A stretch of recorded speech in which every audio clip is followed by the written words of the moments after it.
And they asked for volunteers who wants to go see this giant whale.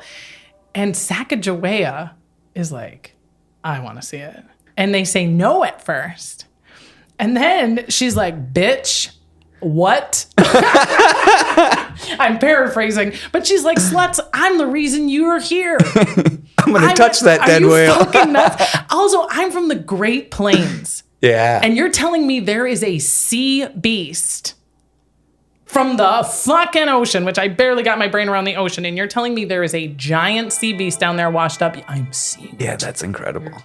History, I'd like to follow me down the rabbit hole.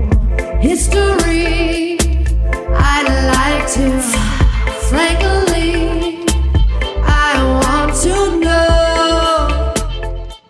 Hey, hello, and welcome to HILF, History I'd Like to Fuck, where history is a party and everybody's coming. I'm your host, Dawn Brody, and this is the HILF of the Lewis and Clark expedition. Oh, now, if you are familiar with these fellows at all, then you're probably picturing two white guys in buckskins paddling a canoe. And that's correct. But if you think that you know their incredible story, you don't. All right. Now, for Americans, the history of Meriwether Lewis and William Clark's epic trip west is often presented first in like primary or middle school, and it's yet another bite-sized tidbit from our totally awesome, inevitable manifest habitation right from sea to shining sea. But it is actually an edge of your seat drama. This thing. All right. We've got Thomas Jefferson's top secret mission to get the land. We've got Sacagawea, the teenage American Indian girl who not only accompanies them, but saves their ass. And then later, after the journey, the tragic and mysterious suicide committed by Meriwether Lewis at the age of 35. I mean, this HILF twists and turns, girl. Whew. And my guest is comedian Alex Malt, who just released his first comedy album and who diehards may recall from episode 15 on the Salem witch trials. And also, hey, this is a Fuck It Bucket episode, which means that I drew the subject from your audience requests, and he has no idea what we're going to talk about. He joins me at my kitchen table in late March 2025. Let's get started.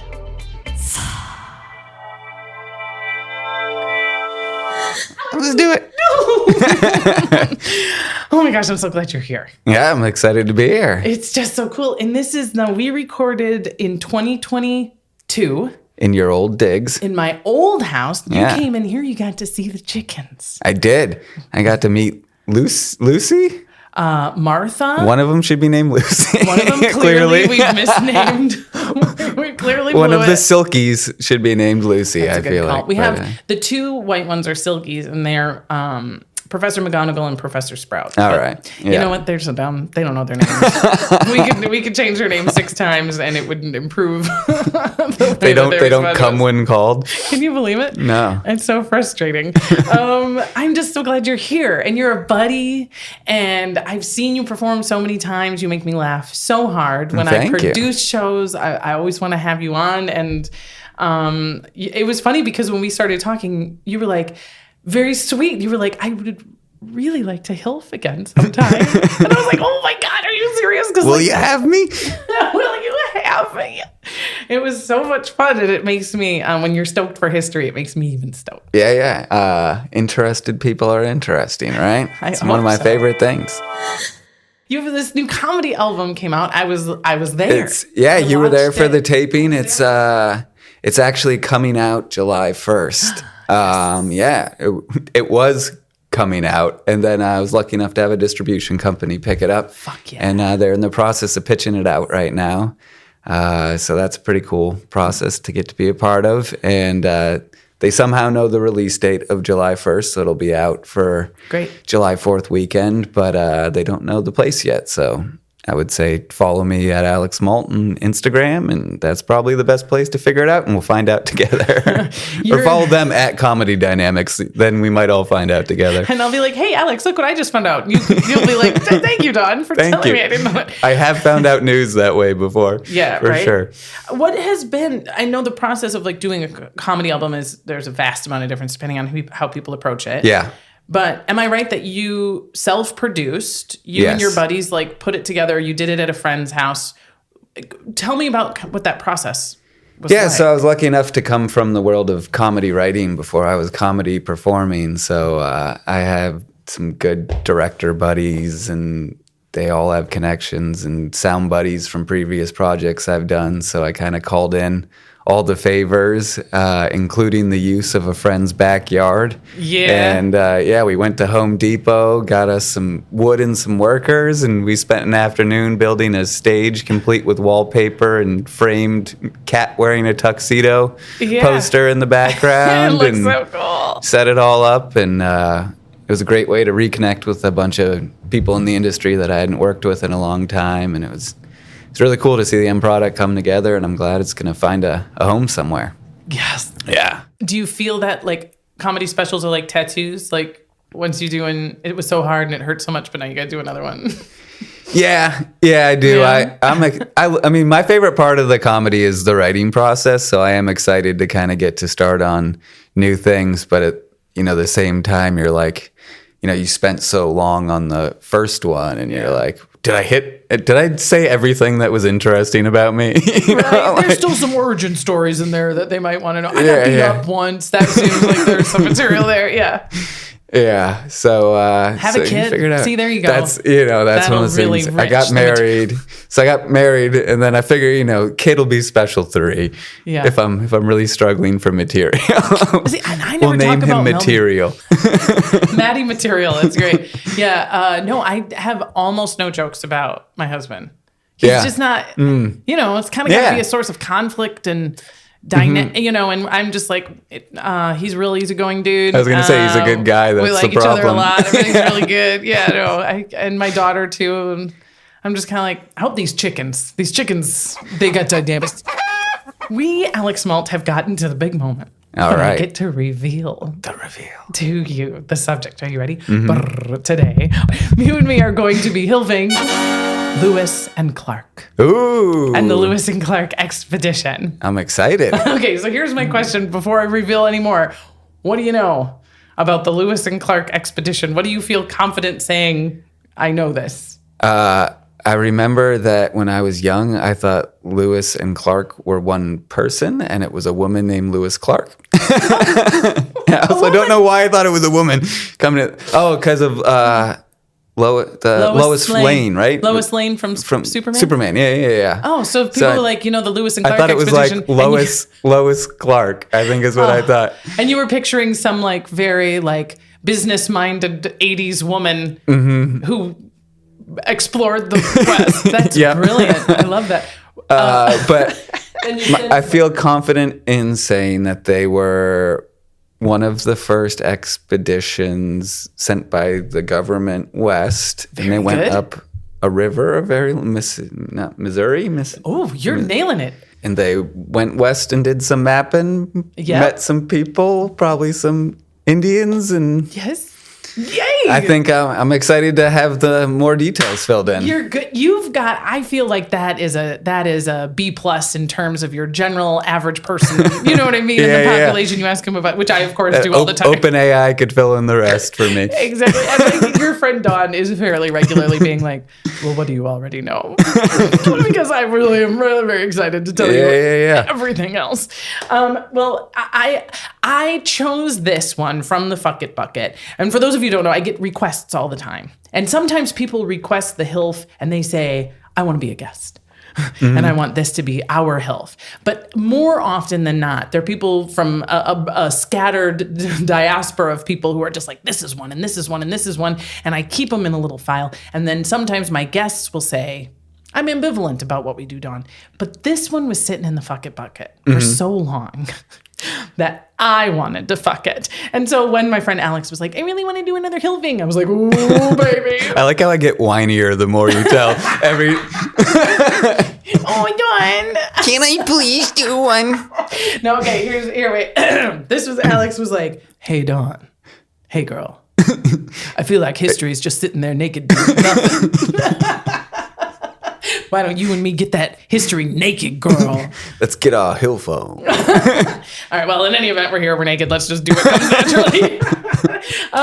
Anyway, I am so stoked. And my history with the Lewis and Clark expedition was that I didn't know much more than you just said, right? And then in 2006, which happened to be the 200th anniversary of the Lewis and Clark expedition, I found myself on a road trip with a couple of friends to North Dakota, part of the territory that we're going to be talking about. And they were all very stoked. And so otherwise normal places were suddenly very geared towards me. Yeah. Because I'd walk in and they'd have a huge banner with like a picture of Lewis and Clark and like 200th anniversary and they drank here or they walked 5 miles around this building or whatever it happened to be. And I eat that stuff up. So I'm also on the road with like in my 20s with my girlfriend. So we're just like smoking dope and like blaring music. And I'd be like, stop the car. And we'd get out, like, Lewis and Clark were here. and I'd read the whole historical marker.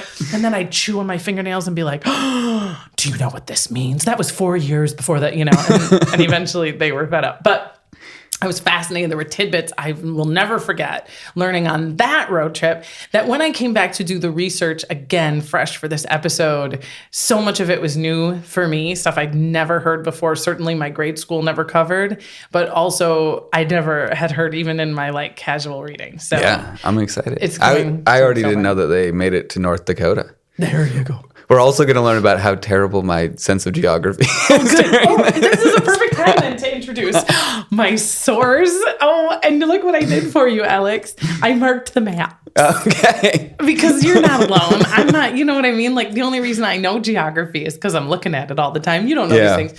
So this is, for those of you who can't see, kind of an old, big, like coffee table book. And I acquired this book in a similar way. Again, I don't need to tell you guys how nerdy I am. But you know how every once in a while your local library will have a book sale where they just like get rid of the old books that nobody's borrowing anymore and they'll be like fill a bag for $1 or whatever. Yeah. Well, wow, mama goes in there with a great big canvas bag and a smile on my face and I load this up. Lewis and Clark book still refers to them as Reds. We should probably sell this to Dawn. Dawn's gonna love this shit. Yeah, close. I mean, it's from the 90s, so not that bad. But I'm gonna hand it over to you so that you can be flipping through some pictures and you can look at it at your leisure. It was so much fun to read. That was my primary source. Then also, both of the men, Meriwether Lewis and William Clark, kept pretty detailed journals throughout the whole thing. And when I say pretty detailed, I mean, girl, daily, sketching, map, I mean that. And they were told, this is your point, to the point where they told all the other guys too, some of whom were variously literate. Everyone is supposed to keep a diary. The more information we can gather, the better. As a result... So some guys kept a picture book? Exactly. They were like, me had stick. No, their diaries then, we don't know where they all are. So every once in a while, you'll go into some dusty old antique shop and they'll be like, holy fuck, is this a bundle of letters from someone on the Lewis and Clark expedition? And it happened in the 1970s. One of them turned up. It happened again in the 90s. Another one turned up. So like... we have a thorough understanding of everything that happened, but like we get these cool new perspectives every once in a while and so much fun. And then what I couldn't get from this book and their journals, I found a deep well on the NPS, National Park Service, has really interactive maps and they're probably going to go bye-bye. So go find those maps, print them out for when the lights go out. Are you ready to hear my plan? I'm ready to hear For the your plan. Yeah. Okay, so here's what we're gonna do. This is gonna be kind of, it's a two-parter. That's the other thing. So it's a fuck it bucket episode. Wow. It's a two-parter. And my plan is the first part, a la Bilbo Baggins, we're going to go there. Okay. We're going to follow the Lewis and Clark expedition from their origin to their final point. And then part 2 is going to be how they got their asses home. Ooh. All right. There and back again. That explains the red line and the blue line on this Look map. at you. You're already learning. Yeah. And you can see they're similar in some places, and then they do some doop-de-doos. There's obviously something was cooking here. someone got drunk on the way home. They're like, I don't know. I feel like I took a left, and now I'm in Idaho. I don't know. All right. Alex, Malt, are you ready to fuck? I'm ready to fuck. All right. We're going to set the scene. We're going to bring everybody with us first with a story. Come with me to August 1805. All right. You and me, Alex, we are part of the Lewis and Clark expedition. We are neither Lewis nor Clark. We're just one of the 30-ish guys. We're one of the illiterates. We're one of the guys, one of the nameless, indispensable dispensables. Yeah. And we've been with these fucks for over a year. Okay, we have been out into the middle of unmapped wilderness. We have seen animals we never even imagined existed. We just spent a winter with the Mandan Indians in North Dakota in this, like, I think is best described as like the Star Wars cantina. Okay, it is out in the middle of nowhere where no one like us has ever been. Everything we're seeing and hearing is totally new. We're seeing inventions and people and cultures. We fucked the women. We fought buffalo. Like, we had a great winter. Okay, like, life is nuts. And currently we've left them. Now we're continuing west. We still haven't gotten to the Rocky Mountains yet. And we know shit's going to get very different for us when we get to the Rocky Mountains, because we kind of have an idea of generally where stuff is. Okay. So we know the Rocky Mountains exist. We know the Rocky Mountains exist, and we know that to cross them, we're going to need horses, because we brought canoes here. I don't know if you've ever tried to put a single horse in a canoe. Like, not great. And they knew when they left. I don't know if you ever tried to climb a mountain before, but canoes aren't one of the tools you usually use. Totally. They were like, we know this is going to be, part of the trip's going to be river, part of the trip's going to be going over a mountain range. And literally when they left, they were like, we'll have to get some horses then before we get to the thing. And to get horses, what we've learned is you got to find the Shoshone Indians. They're the ones who have the horses, and they're like the last tribe before you get to the mountains. And so Lewis and Clark had been out there literally looking for Shoshone Indians, and there's just the two of them because they're harmless. And then once they tell them we're nice, we're buddies, then they bring them over to our camp, and we sit down, we try to talk, we give them some beads. Literally, like, we have a whole canoe full of fucking beads for exactly this purpose. We're running out of time. If we don't get over these mountains kind of quick, like, we can't winter here, and we're not going to be able to accomplish the mission. And they're like, we got a chief. We got a chief, you guys, not just one of the Indians. We got the chief. He's here, and he's like, seems pretty nice. We're like, yes. And they go, we need Sacegawea. Do you know who Sacagawea is? Does that name ring any bells? It does ring a bell. She was on a $1 coin, right? Correct. She is the teenage American Indian girl who's been traveling with them and translating for them. Okay, and this is her deal. So she's, among other things. So she's like, they're like, bring in Sacagawea to talk to this guy. She was more than just a coin. She was more than just a coin. Exactly. Sacagawea comes and sits down, looks at the chief to start to translate, and then all of a sudden, she jumps to her feet. She runs over to him. She throws her arms around him and covers his shoulders with a blanket and is just weeping. And he kind of takes her face. And everyone's like, well, this has never happened before. This is her brother. What? She had been captured from this general area when she was about 10 years old. It had been 7 years. And she sees her brother. Wow. Yeah. And this is what Clark writes about in his journal of the experience. He says, after some talk between them, she resumed her seat and attempted to interpret for us, but was frequently interrupted by tears. It's like, what? That emotional chick. Holy God. I mean, and I've that story, I have a circle, and you'll find it there. Circle, circle, star, star, star. But like, I also wanted to start with that story because it highlights something that I think is central to the history that you and I, given our place in history, can be overlooked very quickly, which is that at this time, the early 1800s, the Native American people are the dominant population, of course, on the North American continent. And they are the ones that all of the European powers are trying to win over. Not conquer, not slay, not isolate. Woo.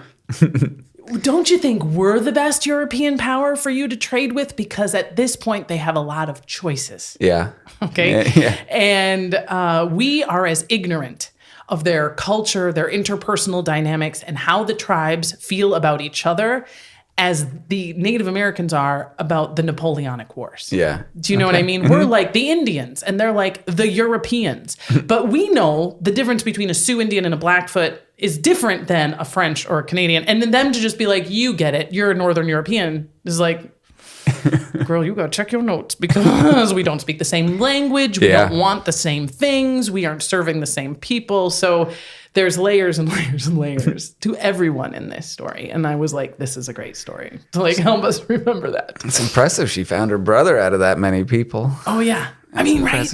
I also like, they're just like, yeah. He's your brother. We get it. Tell him about the beads. Oh, she's crying again. Get back to the beads. We need 18 horses. How do you say 18 horses?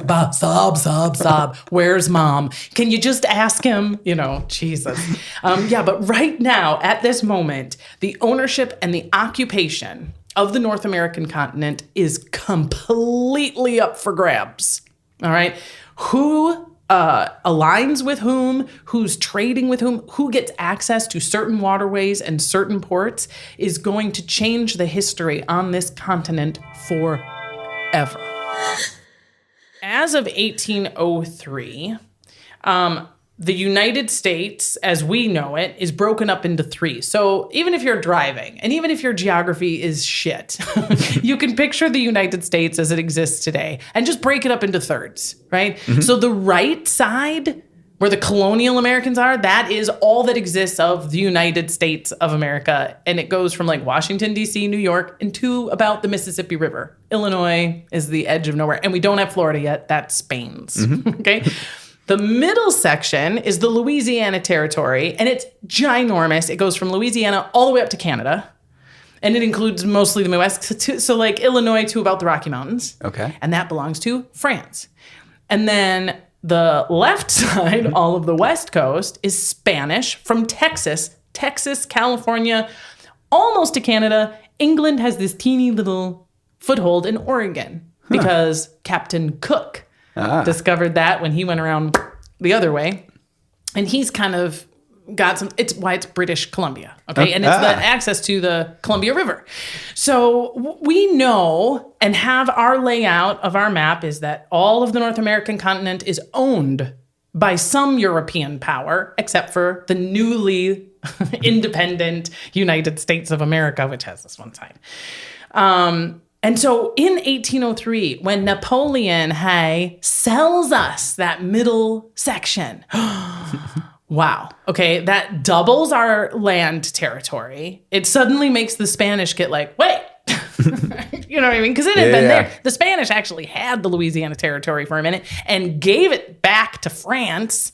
France regifted it. And France regifted it because Napoleon's fucking broke as a joke. And he really needs money and also like, fuck the Spanish. Gotta fight these Russians. I know, there's so much going on.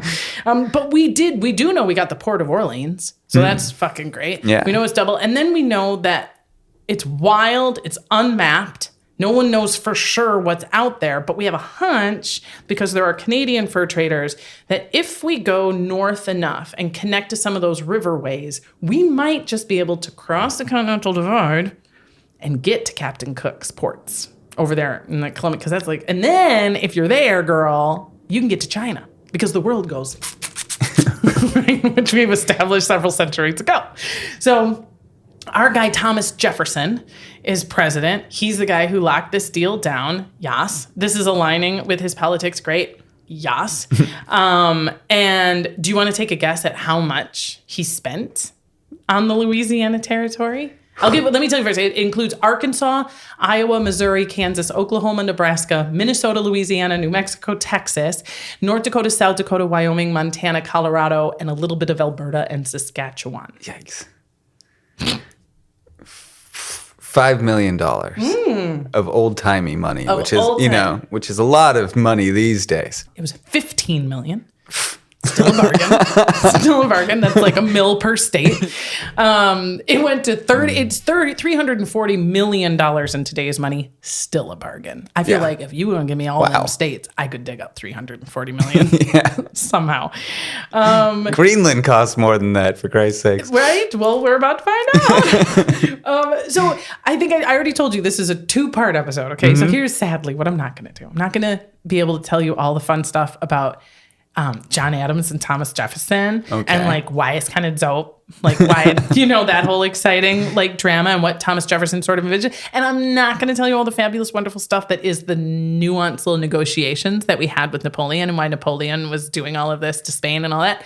We don't have time. Okay. That's not what we're doing, but it's fascinating. And maybe it's another HILF another day. So what we're going to do instead is jump ahead to the deal's done. Jefferson made this deal. He's fucking stoked. It really was the best deal. It was the best deal. Nobody could make a better deal than him. And he knows that this is sort of tricky. And it's going to piss some people off, okay? And so he does very casually, before the purchase is made public to everybody, he says to the Spanish ambassador in D.C., he goes, hey, no reason. I was just wondering, like, how you guys would feel if a small, tiny little group of men, total nerds, science types, outdoorsy types, they're not military at all, would just like to walk across part of like what might be yours or might be ours or might be whoever's. What do you think about that? Real Poindexters. They got glasses with tape on them and stuff. Oh, yeah. Nobody's going to want to fight them or fuck them or trade with them or like anything. So like no worries. And Spain, the ambassador's name is Martinez, is like, yeah, well, I mean, that sounds fine. I don't think that we'd probably freak out about that as long as you know commerce, right? Tommy, if you set up any kind of like commerce on our land, that will be a problem. And he was like, okay, totally good. And then Thomas Jefferson goes and is like, okay, here's the mission. Commerce, fellas. Lots of it. Trade them first. It's the whole mother-loving point. Here is the mission. So like the ink on the Louisiana Purchase is barely dry. Yeah. Okay. And Thomas Jefferson has all these wheels already turning. He's like, here's the mission. I want a route from Washington, D.C. to the Columbia River in Oregon. I want it to be mapped and I want it to be ours. I want you guys who are going to do this, job 1, get there. Job 2, make peace with the Indians. Be nice. I want them to love us. I want them to love us so much that they trade with us and only us. Also, see if you can get them to love each other better. Because when they fight with each other, that's kind of a problem for us too. When you reach the Pacific, I want you to take a gander. Who's there? What ships are there? What are they trading? Where are they coming and going from? Then, while you're there, if it's possible, have a couple of guys bring your shit by boat home, just in case you die on the way back. Because the information you get, the sketches you get, the maps that you get are going to be so... This is way more like special ops mission than I thought it was. Right? Stay alive. I should mention that 3 times, because if you die, so does all your information. Your notes, your observations, your maps, everything that you're getting. Then we're going to have to find them at garage sales take in 1970. And they're not even going to know how important they are because nobody knew who you guys were. Exactly. And this is tough. This is hard to do. Because it's hard to be like, be tough, be special ops on a mission, and be the nicest, easiest going, no conflict. No one gets nervous about you. And you have to keep peace among the people that you're bringing along. This is a tough job, right? Got to find the right leader, the person who's my point person. And Thomas Jefferson had, again, that wheel had done been turning. He knew who he was going to send from the beginning. And it's Meriwether Lewis. He's like a son to him. And he didn't have any kids, so like historians have a whole theory about like the deep attachment and like, but also he knew he could trust him. He was smart, he was outdoorsy, he can make a canoe. Do you know anybody who can make a canoe? No. Exactly. Not that I know. Nick Offerman. Well, there you go. And he's probably booked. But you also have to be cool, kind, able to lead these guys. You have to be able to make sketches of the shit you're seeing. You have to be surveyor. You have to be able to like survey land and do all that kind of stuff. Also, like you might get shot. Yeah. You have to deal with illness out there. I mean, it's a very specific set of skills. Here's a phrase you haven't heard since 1803. Let's pick the toughest guy in the world. How about Meriwether? Thomas Jefferson is like, okay, so you're the guy. Now you go find your guy, right? sort of like I have a friend who has also hired workers from Home Depot. Yeah. And they say that's kind of how it goes. You find the guy and you tell them the project, and then they go find the guys to do the thing, right? Same deal. So he says, all right, Meriwether, you fucking handsome fucking son of a bitch, go find your guy. And similar, Meriwether Lewis is like, I know my guy. He had worked with William Clark. William Clark had been his superior officer for a while. They're both too young to have been in the Revolutionary War, but Meriwether Lewis was part of the Whiskey Rebellion, which diehards will know as George Washington swoon. And so they've had some service. They have these connections. And he was like, this is the guy. So up until this point, Meriwether and Thomas Jefferson, I have to call him Meriwether. I can't call him Lewis. It's too much fun. Meriwether and Tommy are scheming this mostly in private because it's kind of top secret. We want Spain to know. Also, we got like John Adams is going to call me a cunt if he finds out what I'm trying to do. And but so he finally, and they're like, yeah, we're preparing for a river trip, just a river trip up some rivers. We don't really know where. Then he writes to William Clark, the real deal. He's like, buddy, I mean, the plan is to go into the middle of Mars. We're going out into the middle of nowhere, unmapped, Cyclops, who knows country. And this is our destination. This is our mission. And then he says this, after he explains the state and the stakes. He says, if therefore there is anything under those circumstances in this enterprise which would induce you to participate with me in its fatigues, its dangers, and its honors. Believe me, there is no man on earth with whom I should feel equal pleasure in sharing them than with you. People used to know how to write. Fuck, right? Yeah. I know. It feels like there should be a comma in there, but I've read it a few times. I was reading it. But it's very like, okay, and he sends his letter on June 19th. Okay.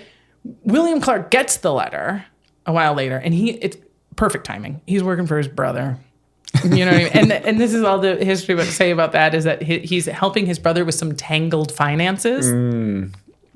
His brother was embezzling. Yeah, he's like, we'll get the fuck out of here. Actually, so he writes back the next day. He's like, reading the whole thing. You explained to me we're going into Mordor. And he says, this is an undertaking fruited with many difficulties. But, my friend, I do assure you that no man lives with whom I would prefer to undertake such a trip as this than yourself. Just so you know, this is what our text messages are going to be from now on. Now it would have been like a emoji. I shall endeavor to henceforth have this be what our... Can't quite get into that. Even verbally, it's I hard did to pretty do. okay If you at the actually beginning, write, and then it fell apart. And you gotta dip your ink every time quill. come on, you spell it wrong. You're like, well, that's how it's spelled now, I guess. No, I said he wrote this letter the next day. That means William Clark was like, fuck yes. Yes. That doesn't mean, of course, that Meriwether gets that letter the next day. All of this communication takes an enormously huge amount of time. So as far as Meriwether is concerned, he wrote the invitation to William Clark, and he says at the end of it, send your reply to me in Pittsburgh, because that's where I'll be. And then he goes to Pittsburgh, and Meriwether Lewis proceeds to get what he thinks he's going to need for the trip. And I absolutely love this part because it feels like when Harry Potter is shopping for his first year at Hogwarts, where it's like, I mean, I don't even know what I don't know. I have ideas about what's out there. Also, what he knows is that most of the shit he's going to need, he's going to have to get out there, right? So he's like, all right, I need tools. Blacksmith supplies make sense. So I can sharpen the tools that I bring. He meets with astronomer Andrew Ellicott, a mathematician, Robert Patterson. He meets with a physician named Benjamin Rush, a famous... So that they're like, well, you should have probably some like aspirin and Band-Aids, I guess. And he was like, aspirin and Band-Aids? I wouldn't have even thought about it. You know what I mean? And I just wrote down bullets. good one, because that's number 3. Guns and ammo. Gotta have it. And then, this is my favorite. So Meriwether Lewis, in the midst of all this craziness he's collecting in Pittsburgh, while still not knowing, by the way, if William Clark is going to join him or not, he designs and requests a custom-made iron canoe. His idea is, I know we're going to have to portage, because these rivers go like this. Yeah. And sometimes you can't navigate the river. You got to get out. You got to carry all your shit. So the iron canoe we can take it apart and we can put it back together. And when we go over those Rocky Mountains or wherever we're going to go, we can cache it, we can bury it and come get it later and it'll still be in great condition. I think this is going to be the canoe of the future. I think I really cracked the code. And he tells the guy how to make it. And when he gets to Pittsburgh, the guy's like, I made it, but I don't know. And it's not quite to his specification. So it's like a hang-up. Okay. And why this is awesome is because if that canoe had been ready, as it was supposed to be when he got back to Pittsburgh, he would have left without William Clark.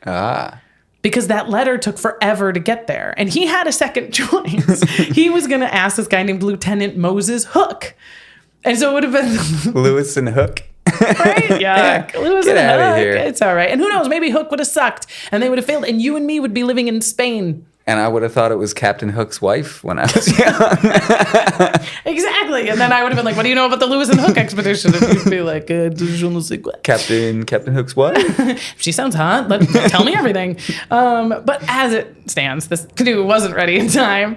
And he gets William Clark's enthusiastic, I love you too, bro, letter. Yeah. And he says, okay, I'm going to meet you then. I'm not coming to Pittsburgh. I'll meet you in Louisville.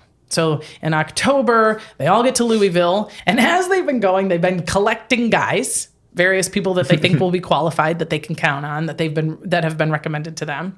And they get to St. Louis. And this is like, okay, I don't know about you. Do you like road trips? Do you travel a lot? Yeah. So there's some people you can travel with. Yes. And they are not always the same people that you can tell jokes with. They're not always the same people you drink with or you used to drink with. Sometimes they're not even the people you love and are fucking. You know what I mean? It's a very special thing, especially a canoe trip is a very dynamic thing. So once everyone gets to St. Louis, Missouri, which is the end of the known world in 1803, they winter there. And I think this is one of, whether planned or not, the most brilliant things because they're like, we're going to spend a winter on the side of the river. We're going to see who gets along. And by the end of this winter, we're going to know who's a cunt, who, jerks off really loud or gambles too much or whatever, and cull the herd. And a lot of people say like, okay, by the time they left, this Camp Dubois is what they called where they were like, they were pretty confident. We know how late everybody sleeps in, what they're like when they have whiskey. That kind of stuff. And here's who we have. Did anyone get kicked out of the group? Some people came and went, but there aren't actually great records about that. Okay. One of the things you'll find is that with some exceptions, like Sacagawea, and frankly, what we know about Sacagawea is woefully small as well. There really is Lewis and Clark and the rest of them. Okay. So I'm going to try to specify. We got Lewis and Clark, who we've already met. And then the minions. We do have, some stand out. Sacagawea, of course, which we haven't met her yet. We'll acquire her, sadly, that's the correct term, a little bit later. We do have one black man, and that is William Clark's slave. His name is York. He seems really qualified and fairly stoked about going. He is the only person of color at this point. And then you've got about 38-ish other guys, about 40. Okay. They say, all the records say about 40 men. That's bigger than I thought it was. That's a lot. And these guys, when they said, who's the perfect candidate for this, right? They said, okay, the perfect candidate is stout, healthy, unmarried man, accustomed to the woods, and capable of bearing bodily fatigue in a pretty considerable degree. Okay?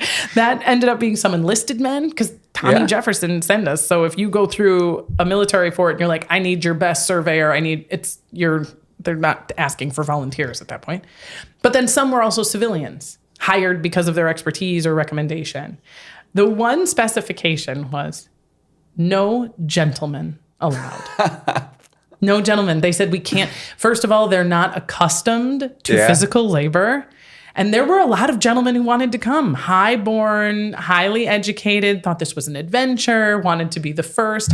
And Lewis and Clark were like, buddy, you wouldn't be able to do it. Just show up with huge trunks, expecting to chaise lounge out on the front of the boat as it goes up the Missouri. Yeah, they're like, we know you guys. Like, we went to school with you guys, and we're just here to tell you that this is not going to be your jam. And like, it's hilarious to know from our vantage point that they do meet a 16-year-old girl who's nursing a baby, and they're like, there we go. Like, she That's can what hang. we're looking for. Oh, and that is where we are going to take a short break. We'll be right back. Hey, before we get back into the triple expedition, a moment to thank those who always help carve my canoe, my patrons. The latest to jump in bed with the pod include Jonathan VG, Nicholas M, and Caitlin V. Support like theirs has helped HILF go live. I have launched a new monthly live show called HILF Public School, which is happening at Flappers Comedy Club in Burbank, California. It's the first Thursday of the month. I am your host and history teacher, and I've packed the teacher's lounge with class clowns. Join us as we serve up PE, art class, and of course, sex ed. It's school the way it should have been.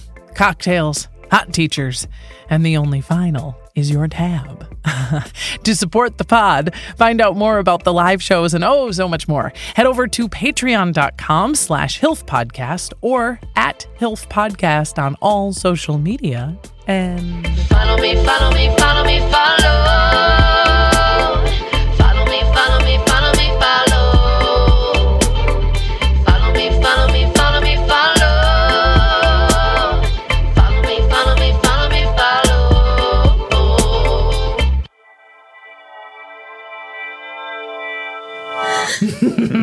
welcome back. We're back. We know who's who, kind of. At least we know all the important figures. We know where they're trying to get. We know what they know. And then you and I also know what they don't know, which is very exciting. And there is, as I've said, a day by day, week by week, incredibly detailed account of this journey. So what I'm going to do from here until they get to Oregon is I'm going to do a little bullshit, great story. Okay. That'll just fill in the gaps, okay? But what they do first, when they finally leave Camp Dubois and the ice has melted and, oh my gosh, we're going off the edge of a cliff into the unmapped, unknown wilderness. We have rumors. We have a couple of half-literate fur traders who came back and said, watch out for the big hole past the tree stump. And you're like, oh, all right. And somebody wrote that down, you know what I mean? And then they try to piece it together. And they're going upriver, which... It's more difficult, I hear. Not only did I live on a houseboat for 10 years, but I took a huge trip from St. Paul, Minnesota to the Gulf of Mexico. The Gulf of Mexico is what we'll the Gulf of fucking Mexico, right? And yeah, some of it was, we had to go up the Ohio for a while. And you do, even in a motorized boat in the fucking new millennium, girl, I was like, oh, God, going up river's the worst. You know, you got an iron canoe and you got these cunts dragging you. Oh my God, it was tough. I would choose downriver every time. I don't even care what's down there. That's where I'm going. Exactly. But this is one of the reasons why, among the many reasons why nobody does this. It's because it's fucking hard, takes forever, and what's the point? Nobody even knows what is for you up there, right? But they soon see the Great Plains. Have you ever driven through part of this country or like Kansas? And Kansas, North Dakota? Yeah. Gorgeous, I went to right? college in Denver, and so I drove from Massachusetts to Denver a couple times, and I did north, middle, south when I went there each time. So can you describe for someone who's never seen it some of those Great Plains picture vistas? flatness, and then picture that flatness going as far as the eye can see. Picture an ocean, but boring. Well, now that's fair. And that is, man, especially when you get to Nebraska, girl. But north of there, okay, right? The Great Plains are more like the African... Savannah. the Savannah. Savannah's here, huh? Where you've got buffalo roaming and you've got those tall grassy meadows and the hills in the back. I mean, it is... So you're saying it wasn't cornfields. I'm saying it's possible the Kansas you drove through was not demonstrating the best of the Kansas I drove through was not in 1806, it turns out. It's so sad, but it also breaks your heart, doesn't it? Because this is how they described it. So it's more Yellowstone is what I should be picturing. More Yellowstone. Okay. Yeah, further north. Exactly. Not quite there yet, but yes, that sort of. But the Great Plains are even more specific because it's like where the buffalo roam. I mean, it's wild. And what Lewis says in his journal is that nature appears to have exerted herself to beautify the scenery by the variety of flowers. We are so far removed from the civilized world. And it just breaks my heart that, like, it doesn't look like that anymore. Not everywhere. Some places still do. And we bow our heads. At this point in the Great Plains, very early on in their journey, is when the first man dies.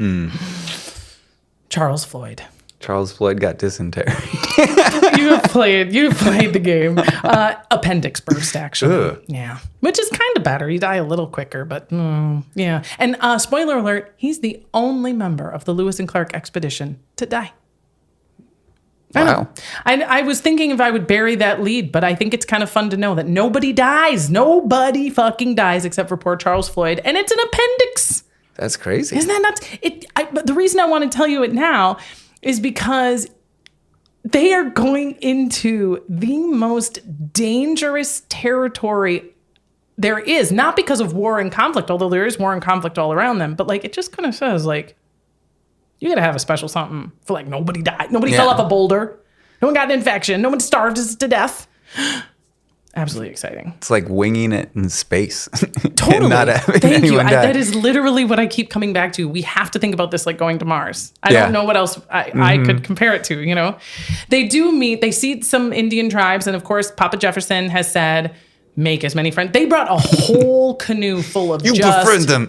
Make them like you. Beads and presents and trinkets and things that they think will amuse and delight, and that they wouldn't be able to find anywhere else too. Like, who else are they trading with? They've never seen anything like this, right? And what are they trying to get back from the Indians? Information and just make a good impression. Okay. Right? Because right now, all of the Native Americans, depending on where they are, have a choice to make. Yeah. Are they going to trade with the English, the French, the Spanish, or whoever the fuck these new... And but the Indians are trading furs with them? Is that like, what's the product that that also depends on where they are, right? Gotcha. And what you need. So right now, what the Lewis and Clark expedition is trying to do is we don't want anything from you. Right now. I mean, maybe on this trip we could use some food. We'll trade you some of this if you can give us something that we need right now. But what we really want you to tell us is, where does the river go? How far? Where on the river does it get rough? Are there any dead ends? Where are the meanest people around? And what makes them mean? Who are you trading with? And what would we have to do? Yeah. To have you stop trading with them. You're so handsome too. God, these are the most beautiful women we've ever seen, right? This is kind of the idea. But and they do, and one of the groups they were warned about were the Teton Sioux. We know that they like ran a stretch of the river, kind of mafia-esque. And Thomas Jefferson was like, I guess there's these guys, like before you get to the other, watch out. And they do see them and do enough of a like, guys, we're the nicest, most harmless white people you're ever going to meet. I have red hair. My name's Meriwether. I have red hair. What can I do to you? Yeah. And they don't have any problems with the Teton Sioux. And then they get to their next like major spot, which is the Mandan village. Now, again, these are all things that you're hearing about. And I think we can understand the sense of like, I knew about New York before I'd ever been there. Yeah. You know what I mean? So no one had a map there. There wasn't like a guide that took them, but someone was like, yeah, once you get over the thing and past around the Darrell, there you'll find this huge Native American encampment. And so Lewis and Clark were like, okay, and they couldn't find it. And so they like order the guys to like, go find some Indians and see if we can get here. And the more I read, the more I was like, this place, this Mandan village on this particular winter of 1804 is on my time machine bucket list. Like, right? If I just get like, quick, give me a time or a coordinate where you would go in time. I'm like, ooh, Mandan village, 1805. Right? Because first of all, it makes me laugh so hard to think of these like white, mostly illiterate hired hands, just like trying to get Indians to find them. Just, trying to be harmless, but also alluring. And like, like, how do you wave? Do you jump? Do you like, I don't know. Come see our wares. And when you spot one to be like, don't run away, but nobody speaks your, I mean, it was hilarious. They do it. They find them. They get to the Mandan village. It was technically the Mandan and Hitatsa Indians, and they're farmers. Because again, we're in the Great Plains. Okay. There's great agriculture here. Mm-hmm. And they grew way more corn and beans and squash than they needed. Way more. Which made them a trade hub. So it became a safe, central, like bazaar kind of place that would draw Native American tribes from all the other corners. That's cool. Of this side. Yeah. So you had from the northeast, the Sioux and the Cree would come there to trade, and they traded with the French and the English, and they had a lot of contacts in Canada, more of those like fur trader trade. Mm-hmm. Then they would get tribes from the south and the west, which included the Cheyenne and the Crow, and they knew a ton about the Spanish and the horses and like what was going on in New Mexico. So Lewis and Clark were like, oh my God, this is a fucking jackpot. Like we knew it. Look at all the Indians and we can make friends with all of them. Okay. And they trade. Time to set up a booth. And bake some fresh cookies. Exactly. They're like kids. So they're just like beads, literally throwing. And then that's where the Mardi Gras beads started. I mean, I wonder. I don't know. But they're like, okay, we got two things. Here's our pitch, guys. Here's our pitch. Welcome. Hi, we're white. We're so interesting. One, we want you to be peaceful with us, trade with us, and only us. We already know that. Two, we want you to be peaceful with each other. And to that end, surprise, drum roll, like a reality TV reveal. I'm not kidding. They're like, we have brought with us, the chief of your worst enemies. The tribe that you hate the most is here. We brought him. You're welcome. And not to kill him. Not to hurt him, not like as a victim offering. We brought him to smoke with you and to make friends and just really do our part at building peace. It's a little bit more helpful than I thought you're going. We brought a guy for you. You're going to love him. Jesus. Oh, yeah. No, they weren't trying that yet. Not yet. And they were like, oh, and it didn't work. I mean, they don't fight. They smoke. They exchange things. But yeah, they're looking at each other like, fuck you. Fuck you. I don't know why these fucking people, they brought me here. They said it was going to be great. And I didn't know that they were going to be, you cunts. I didn't know they were going to parent trap us. So eventually the chief goes, and then Lewis and Clark write in their journals. They're like, well, that didn't go very well. But here we are. And this is where we're going to winter. We're going to stay. Now, can you imagine that from their winter in St. Louis, all they've gotten to is North Dakota. That's as far as they've gotten in a whole winter because they got to go up the fucking river and, oh, God. Also, it's clear this is the place to be. So the Mandan Indians are like, okay, you can stay, but you can't, like, go build something. Like, we'll find you, no one's going to bother you, and we'll give you permission, but, like, we're not giving you a place to stay. So they build their winter camp, and it's fucking nuts. It sounds amazing. It doesn't exist anymore. It had sad. Like it was like triangular rows of living quarters, stone chimneys, and like nice wooden floors, and also fucking the best winter ever. If you remember my opening story, I told you about we have left this place. We have fucking the women. They taught us how to hunt buffalo, which is like really fucking fun, apparently, because you ride your horses around them in a circle, and then the circle that you're riding in just gets smaller and smaller and smaller and they were like, this is great. They participated in at least one or two ceremonies. Amazing. And then they set up business because they're like, we don't really have anything to like. They've seen the beads. We didn't realize how quickly they'd be like, these are great. Is this really all you? Yeah. So they were like, we also have kind of a one-trick pony. We also have them in blue. But have you tried blue? Really brings out your eyes. But they did have all that blacksmith equipment. So they set up shop, sharpening everyone's metal tools, and then they would trade that skill for corn. So they were fed. They're warm. They're getting laid. They have a business. It's great. Life is good in Mandanville. Right? And they're also getting tons of information. And to get the information, this is really great too. Another reason why this is on my time machine bucket list. Because Lewis and Clark speak only English. Mm-hmm. Okay. Makes sense. None of the Indians speak any English. And also can't distinguish the Americans from the English, which Makes sense. We Yeah. look the same. We speak the same language. We're like, no, we were English, but then we had a big fight, and now we're not English Have anymore. you guys heard of taxes And they're like, and we tea? we identify now as the United States, and the Indians were like, we don't understand any of this, but okay. So they're like, we speak English, but we're not English. Got it. So if you wanted to, if Lewis, when Lewis and Clark wanted to speak to like a Hidatsa warrior about some territory they've seen, first they have to translate their question from English into French. Once they have it in French, then they go to their Métis speaker, which is somebody on the Lewis and Clark side who speaks French and Hidatsa or Mandan. Yeah. So then they tell it to them in French, and then they translate it into Hidatsa, tell the Hidatsa warrior. Then the Hidatsa warrior Métis speaker translates it into French. So then they have to go back every time. So every line of communication travels that. And if they want to speak to the Shoshone or to they have to do find one more person that speaks two languages that can connect the.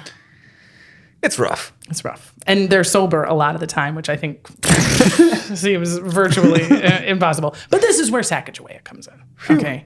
Because one of the colorful Star Wars cantina characters that we're meeting here is this guy. He's a fur trader from Canada. His name is Toussaint Carberneau. Well done. Thank you.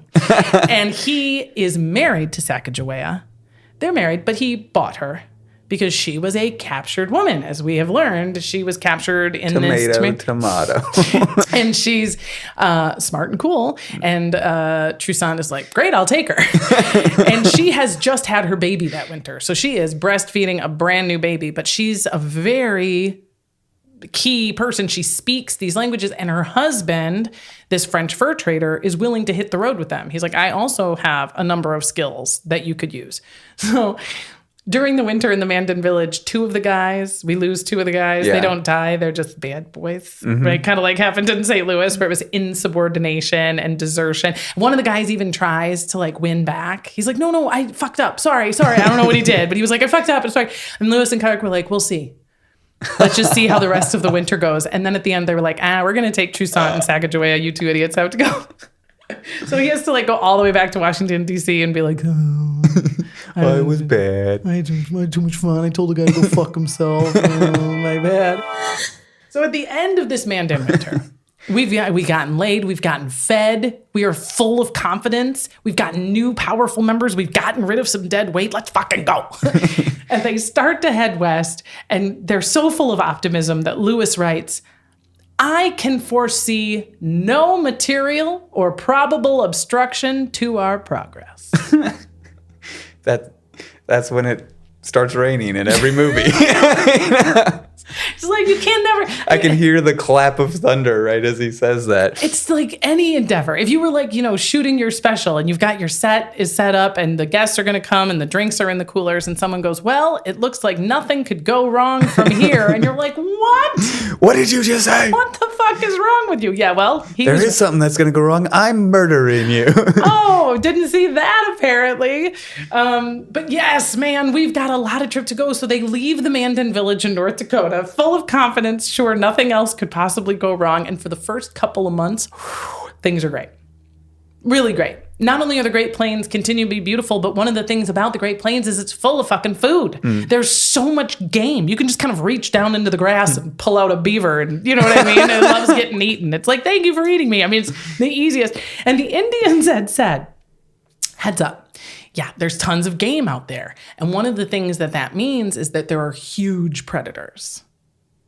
And Lewis and Clark were like, and they were like, they're bears. And they were like, bears. Yeah, we know bears. Again, this translation circle. They were like, bears.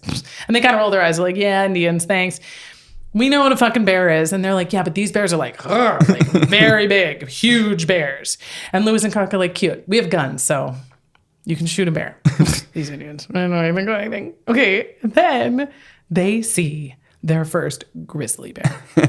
Do you understand the proportions of a grizzly bear? Oh my God. I just went through the Grand Canyon.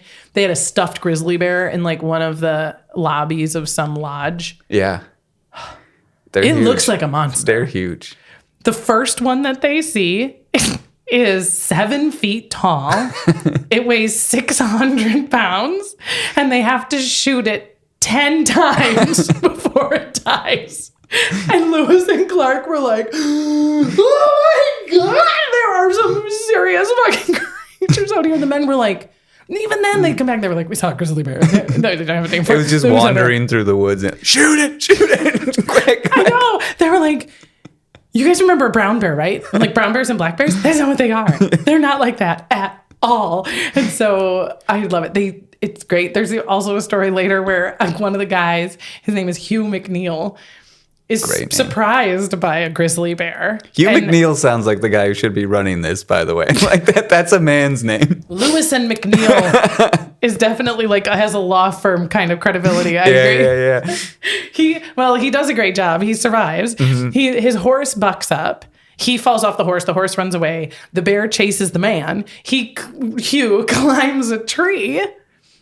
And the grizzly bear can't climb the tree, and he sits up there for 3 hours and has to wait until he says, quote, it got bored. and the bear walked off. And I'm like, Jesus. Take notes, Leonardo DiCaprio. Climb a tree, dummy. If I remember that scene right, there were trees everywhere. You were in a forest, Leo. So now, okay, so that's what the grizzly bear killed me. There's another instance as they're going, a bit of a problem arrives, which is, so far, things have been going pretty well. We don't know what we don't know, but some of the stuff we predicted have been right on. Either the information we got has been proving perfectly correct, a combination of our surveying equipment and how we're doing great. And then on their way to find the Missouri River, a portion of the Missouri River that's supposed to be right in this spot, they run into another river. And they all just kind of stop and are like, fuck, shit. This river shouldn't be here. No. So then there's a huge question, which is this the Missouri? Is this the river we were looking at? And we were just wrong, which is very viable. And it wasn't where we expected it to be. Or is this a different river? We can't fuck this up. Because if we get on the wrong river right now, it can take us into a shitstorm. Even if it's just off our course, we're fucked. If we spend too much time trying to figure out which we can still get snowed in somewhere we don't want to be. Like, time is running out. What do we do? So Lewis and Clark are like, okay, here's what we're going to do. Lewis is going to take a handful of guys and go up the river and see what's that way. Clark's going to take a handful of guys and go down river and see what's that way. Then we're all going to come back here. We're going to compare our notes and we're going to figure out what we think we should do. Okay. So they go, they do the thing, they come back, they sit down, and Lewis and Clark are in unanimous agreement. It's south. Okay. That's the route. We're going to go south. And every other person on the expedition disagrees. So it's only 2 versus 38? It's Lewis. And even some of the guys that they trust with some navigational stuff a little more than Lewis and Clark is like, I don't know if that's right. Which is yet another instance in which different personalities and different constructs of order and hierarchy could derail it right there. Because Lewis and Clark go, yeah, we're pretty sure. And everybody gets in and goes south. And they were right. What? That was right. What? They did the right thing. That's why you're in charge, Merriweather. That's why it's the Lewis and Hook would have fucked that up. Okay, so if you recall our story at the beginning, we talked about the horses. And Sacagawea sees her brother, and this is crazy, okay? Yeah. And the emotional part. The bottom line is, though, they get the horses. Right? All right. Thanks, Sacagawea. Like, we're really sorry you got kidnapped and forced into a marriage and all this, but, like, handy. But on the other hand, you got to meet your brother. So I guess you're welcome if you think about it. So they're like, all right, now they're at the Rocky Mountains. Fuck. They knew the whole time. This is going to be this something. On the list of things I was a little nervous about, being murdered by Indians, dying of an illness, and then this fucking mountain range was on them. So they got the horses they need. They've packed away and cached their boats and the stuff that is mostly river stuff. And they also hide it from the Indians, but are also like, don't take our stuff, okay? And they were like, you got it. And they said, any other tips for us going through the mountains? And they were like, yeah, don't do it. It is... See, that's a bad idea. We just generally be like, we don't do it. There's a reason we're on this side of the mountain range because people who go up there die. There's no. Have you heard of the Donner Party that probably doesn't exist yet? Exactly. And they're like, they have another 100 years of experience and they eat it. You're not going to make it. And Lewis and Clark are like, okay, thanks. Bye-bye. And they get up into the Rocky Mountains and it is the worst. It's shit. It is cold. It is twisty and windy and nasty and scary. They don't have enough food. They can't find enough food. And Aspen doesn't exist yet. There's no pit stop. There's no Hampton Inn. There's no Starbucks. And it is rough. And everybody's journal is like, fuck this. 2 weeks, they're starting to starve. It is now starting to be like, this is the depth of discomfort has turned into like, fuck, I think we're all going to die on this goddamn mountain. Right? Guess those Indians were right. We should have listened to the Indians. And Clark finally goes, I'm going to ride ahead. And I'm going to go see how far we have to go, see if I can get some supplies, and I'll bring them back to us. And as the Lewis and Clark luck will unfold, he finds the Nez Perce Indians who are like, yikes, who are you? You look so skinny. Have some salmon, right? They give him a bunch of stuff. He takes it back to the rest of the party. They sufficiently get nutrients to make their way barely out of this mountain range. And as soon as they get to the other side, they all get diarrhea. Which often happens. At least they held it. At least they held it. They all said, I mean, like it's not funny, but when people have been starving to a point of near death, food often, especially an excess of food, which is very difficult not to gorge yourself when you're literally starving to death, just means they were just too in much the worst. smoked salmon, too much bagels and lox for that group. Oh God! But as things start to look up, everyone starts. You to can't see hold light your of day. schmear. Yeah, I don't want to get back on the horse. Please don't make me get on the horse. But then, as you can imagine, being on a horse would die. Oh God! And the horse probably wasn't feeling great either. I mean, I don't think the horses were eating well. But then, once they're on the other side of the Rocky Mountains, it's just as like important but it's not as unknown because human beings have been coming from that side up to the Rocky Mountains for a while, So they shortly after they get to the other side, some of the craziest shit they see is new Indian tribes with new cultures, including flatheads. They meet I'm going to pronounce it right, the Chinookan Indians who flatten their babies' heads. I've seen those pictures. They draw tons of pictures of those. That's really interesting. But then they're like, oh, that Indian is wearing a sailor jacket. You know what I mean? That guy has a cigarette case. And you just can kind of tell they're closer to European trade. That one's singing an Irish drinking song. Yeah. That one's got red hair too. This is great. Yeah. That one's just a white guy. Wait a minute. Yeah. So they get over there. And here's what I wanted to do at this moment. What I really wanted, what I was hoping for, Alex, was the aha moment. When do they see the ocean? At what point do Lewis and Clark get their 80s movie high five, and everyone jumps and we did it. And they don't have one. It's more a Planet of the Apes. It was Earth all along, damn you. Oh, damn you. Yeah, no, there's one where there's a false alarm, which is kind of funny, where they do start to be like, oh, after all these miles, we found. That's not, it's just a big bend in the river. Never mind. It wasn't even a lake, you idiot. So then when they finally do get to fucking the Pacific Ocean, it's also still Oregon. Yeah. It's still the Pacific Northwest, which means, girl, it's raining and it's gray and it's cold and it's cloudy. And it's not like a beautiful sparkling diamond ocean rise. They're like, what is it? Yeah, I guess. Anyone else feeling depressed right now? Honest to God, Alex, is exactly. They've gone over. Check this out. This is what blows my mind. Seattle's still Seattle. They go over 4,000 miles, okay, to get to the ocean, and they get to the point where they're like, okay, so the shore is 3 more miles down there, and over half of the expedition never goes down to the ocean. Over half. They're there for the whole winter, and over half of them are like, I'm good. It is so cold and gross. I am so sad. I am so bored. It sounds like down my there? dad. My dad hates the beach and the ocean. He loves looking at it, but he hates being on it. Yeah, well, I don't even know if they liked looking at it. They were just like, God. And there's just like such a like non-victorious, we made it, we got to the top. They're just kind of like, oh, great. And of course, always our favorite thing is we've got a winter here.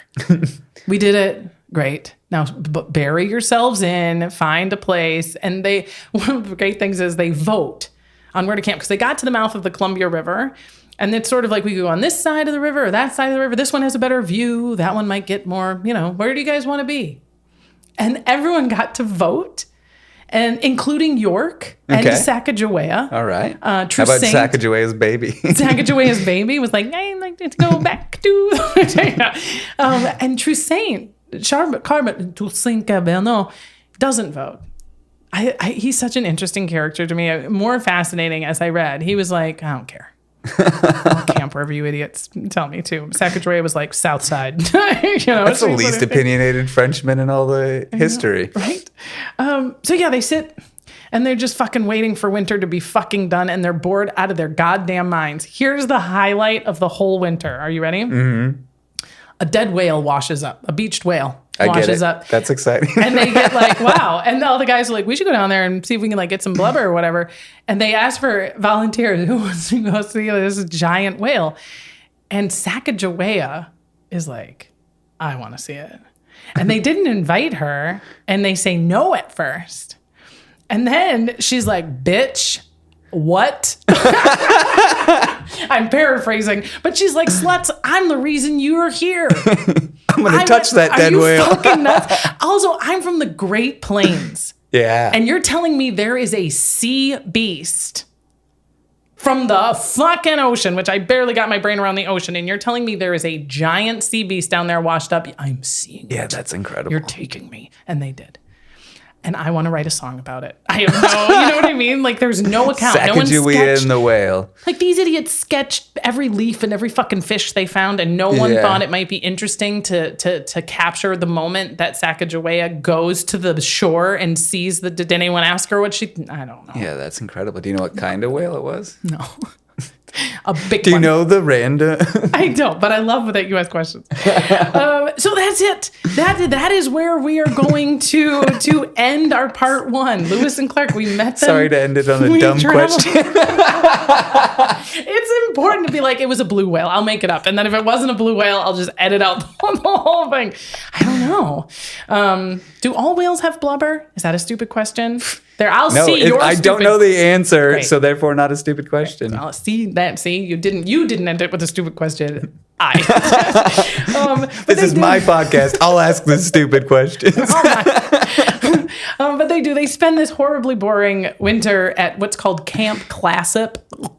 Boring. And they're just like, this is the worst. And they even say, all of them, who just went through the Rocky Mountains and almost died, are like, this is the worst. This winter is actually the worst because it's so boring. But they won't be bored for long, because when we come back, they go back. They go back. And you're going to hear the story of the first violent clash with the Indians, and find out who fires that first deadly shot.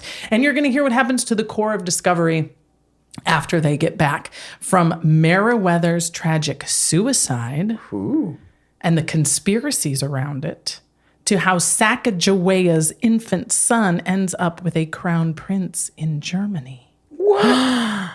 What? I'll see you next time.